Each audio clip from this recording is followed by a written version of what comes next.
করিম সাল্লাল্লাহু আলাইহি সাল্লাম বলেছেন, মা মিন আইয়ামিন আল আমালুস সালিহু ফীহিন্না আহাব্বু ইলাল্লাহ মিন হাযিহিল আইয়াম। জিলহজের এই 10টা দিনের ইবাদত করলে আল্লাহ তাআলার কাছে এটা যত প্রিয় হয়, অন্য কোন সময় ইবাদতে আল্লাহ তাআলার কাছে এত প্রিয় না। অনেক উলামায়ে কেরামের ব্যাখ্যা বলেছেন যে রমজানের শেষ দশক তো অনেক বেশি মর্যাদাবান। বলেছেন যে রমজানের শেষ দশকের রাতগুলো মর্যাদাবান, আর এই দশকের দিনগুলো বেশি মর্যাদাবান। আর অল ওভার রাত দিন দুইটারই মর্যাদা আছে। আল্লাহর কাছে এই দশকের ইবাদত অন্য দশকের বা অন্য যে কোনো সময়ের ইবাদতের চেয়ে বেশি গুরুত্বপূর্ণ। আল্লাহ বেশি খুশি হন এই সময় ইবাদত করলে। সাহাবীরা জিজ্ঞাসা করলেন, ওয়ালাল জিহাদু ফি সাবিলিল্লাহ, হে আল্লাহর রাসূল, অন্য সময় কেউ আল্লাহর রাহে জিহাদ করল, জিহাদ করলো মানে জীবন দান করার জন্য প্রস্তুতি নিল, সে ওটা আল্লাহকে সমর্পণ করে দিল, গোটা জীবনটাই, তার মর্যাদাও কি এই সময় ইবাদতের চাইতে বেশি না? তখন নবী সাল্লাল্লাহু আলাইহি ওয়াসাল্লাম বললেন, ওয়ালাল জিহাদু ফি সাবিলিল্লাহ, অন্য সময় জিহাদ করলে এই সময় ইবাদতের সমান হয় না। তবে যদি অন্য সময় কেউ জিহাদের যে তার জীবন, তার সম্পদ যা নিয়ে গেছে সব বিলীন করে স্বর্গ করে দেয় আল্লাহকে খুশি করার জন্য, তার মর্যাদা সবকিছু করবে, সেই মুজাহিদের কথা ভিন্ন।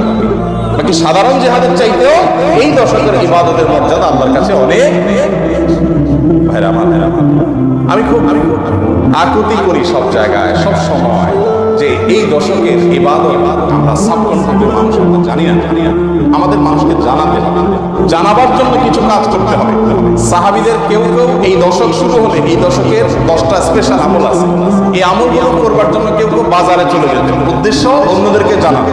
তো সেই দশকের আমলগুলো আমরা করবো তো ইনশাআল্লাহ। আমি সংক্ষেপে বলছি আমলগুলো কি কি। নাম্বার 1, আল্লাহকে বেশি বেশি স্মরণ করো, জিকির করো।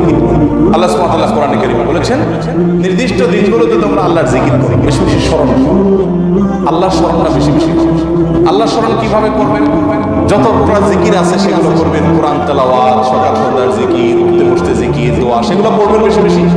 আর স্পেশালি বিশেষভাবে একাকী বসে চিন্তা করবেন, আল্লাহ তাআলা আমাদের সৃষ্টি করেছেন, কত মানুষ আছে যা আমার মতো নেয়ামত পায় না। আল্লাহ তাআলা আমাদেরকে কত নেয়ামত দিয়ে রেখেছে। আল্লাহর স্মরণের অংশ হিসেবে এগুলো যে আল্লাহর কুদরতে চিন্তা করা। আর সব বাদ দেন, আল্লাহ আমাকে হাত পা সুস্থ রেখেছেন, কত মানুষ অসুস্থ। অতএব এই দশকে যে আল্লাহর জিকির করবেন, এই জিকিরের অংশ হিসেবে আল্লাহর নেয়ামতগুলো চিন্তা করবেন, মুখে জিকির করবেন। এক। দ্বিতীয় আমল হলো সাধারণ নেক আমলগুলো বেশি বেশি করবে।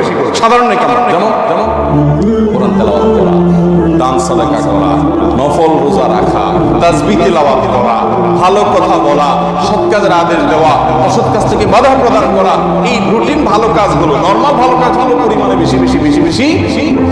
3 নম্বর আমল হলো গুনাহের কাজ এই 10 দিন অন্তত অন্য সময়ের চাইতে একটু হলেও কমাবার চেষ্টা করবে, গুনাহের লাগামটা ধরার চেষ্টা করবে। কারণ এই দশক মর্যাদার দশক, এই দশক আমলের দশক। অতএব এই টাইমে গুনাহ করলে অন্য টাইমে গুনাহ চাইতে বেশি ভয়াবহ হয়, এটা কম। 4 নম্বর আমল হলো যাদের হজের সামর্থ্য আছে তারা হজ করবেন। 5 নম্বর আমল হলো যাদের কোরবানি করার সামর্থ্য আছে তারা কোরবানি করবেন। 6 নম্বর আমল হলো যারা কোরবানি করার নিয়ত করেছেন জিলহজের চাঁদ ওঠার আগে আগে চুল, নখ, গোঁফ, অবাঞ্ছিত লোম ইত্যাদি কেটে ফ্রেশ হয়ে এই 10 দিন আর সেগুলো কাটবেন না। এটা করবেন হলো কোরবানির পর।